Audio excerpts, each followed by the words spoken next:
तर मित्रांनो, सगळ्यांना होळीच्या शुभेच्छा.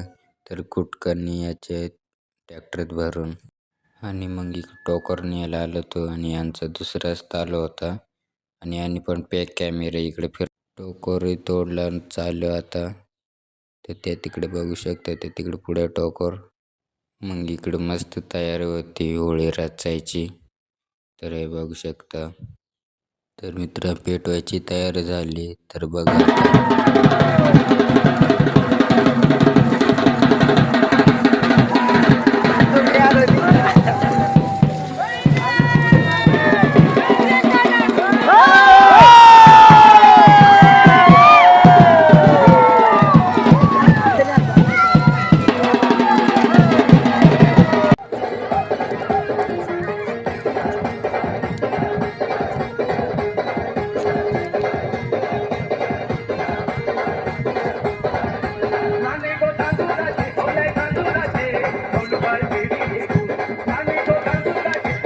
तर मित्रांनो, आता भेटू पुढच्या व्हिडिओमध्ये आणि लाईक सबस्क्राईब नक्की करा.